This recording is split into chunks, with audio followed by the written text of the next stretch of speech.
What's up, guys? This is Jeff Hill with Hill Financial Group. Just coming in to kind of a quick conversation about how inflation matters. I hope it's going to be quick, but I want people to really understand the value of the dollar and the purchasing power and kind of what's going on. Because I think people have a big misconception on, when they see 401k balances and they don't quite understand what that translates to the future or the amount of money they want to be able to spend, what that really means to in the future. So I'm gonna try to run through a few things like that. If I cough a few times, just ignore that.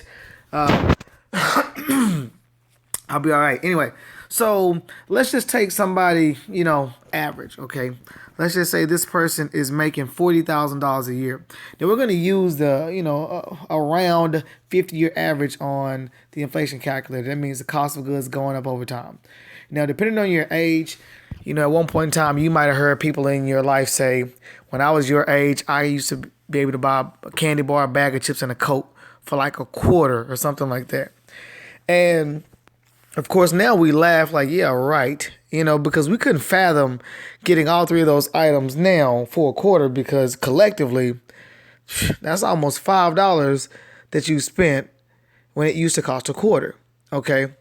Now you think, okay, what's $5, Jeff? All right, cool. I understand that. But I want you to get an idea of what that really means to the future. So let's say this person's making $40,000 a year, and every single year the cost of goods are going to get more by at least 3%. Now, typically when we use inflation, we are normally not talking about food costs, healthcare costs, and energy expenses. Now, those costs aren't really going down, if you understand what I'm saying. So let's see what we have here, okay? All right, looking at starting at the far left side, you see the 25-year-old. So what this is showing you, if you're age 25 right now, by the time you reach age 65, $40,000 and $130,481 is the exact same number. So if you think about, okay, when I retire, I want to be able to, live off of X amount of dollars, then do you understand what that really means in the future? Okay, because it's not when I get to retirement, I got all this money in my 401k, and now I'm living off 40,000.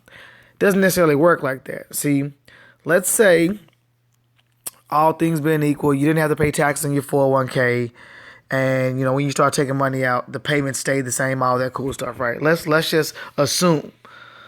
So let's say you had $1.3 million in your 401k. Now some of you are thinking like, yo, Jeff, that's a lot of money. You know what I can do with $1.3 million?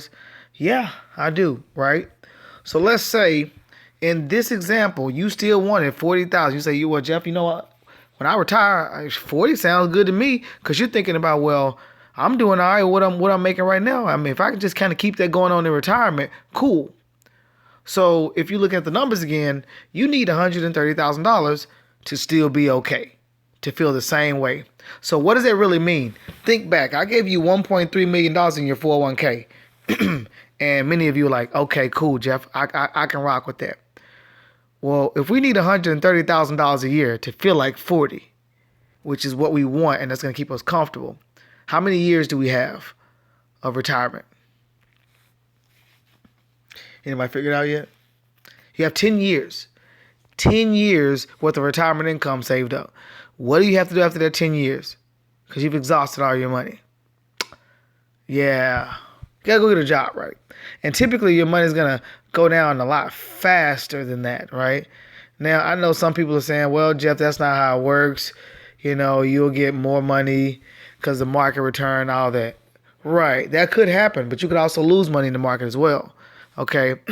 Now, I grew up with the age-old strategy that all you had to do was make $1 million. If you could save $1 million between now and the time you retire, you're going to put it in the interest-bearing account paying you 10% a year. That's $100,000 worth of income. The idea was, who couldn't live off that, right? Well, taxes were a lot different. So let's go back to your 1.3. I didn't talk about what taxes look like. Now, again, right now we only have seven and a half. I mean, like seven brackets. I'm sorry. So if the tax brackets stay the same, okay, but you still got inflation to worry about, and you got to take out $130,000 to give you the same feel as 40, which is what you're comfortable with now, think about where 130 is on the tax brackets. You're paying about 25% of taxes. Now it's linear, so up to a certain amount you're going to pay 15, then over that you're going to pay 25. Yet and still, you're going to pay a substantial amount to taxes just like that, right? Okay, so hopefully that kind of helped you guys understand what I mean by inflation. This little calculator is pretty cool. I know many of you might not really understand what any of this stuff means, but I encourage you to take advantage of it, right? Okay, to really come in here and learn what's what. So you can look at, how much should I withdraw? I mean, these are really, really cool things that you can do with this app. You can even come over here and say, okay, my 401k contribution, I'm young. Let's say, again, 25-year-old guy. He really got after it. Has $10,000 in it. Okay, and this guy is making, let's say, $36,000 a year, because we're gonna keep that easy. His monthly salary is $3,000. Now, again, 401k comes out before taxes, right? So before anybody else gets their money, the government, 401k people are gonna get theirs. Hopefully, you caught that, right? So again, let's say your company is nice and they're giving you 3% raises, and let's say you're one of those disciplined people. You heard you had to put in the match. They're matching 6, you're putting in 6, right? Well, we know, if you were 25 today, let's say you're going to retire at age 65. So you got 40 years to work, right? And let's just say, you're getting this 8% that they're talking about. Typically, when they're telling you 8%, that's not 8 net of fees. So I'm just going to keep it at that. So we need $1.8 million, right? That's what the growth model is saying, based on us getting 8% every single year, right? But it's not 8 every single year. That's not how the market really works. It might be 15 one year, it might be -5, it might be 12, it might be -18. But the average would be 8%. Anytime you hit that and you lose, you lose money. Your money has to work against you more to get back to where you were. But the deception of it all is the cost of living is higher also. So you hadn't really gotten back to even. Okay. So again, if you go back to that dude who needed, $40,000 a year, and 130,000 of it was the same. Again, he doesn't have a lot of time here. So you have to understand income flows and how to do that. So again, that's a cool little calculator. Cool little app that you can go over there and download and just look at different things here.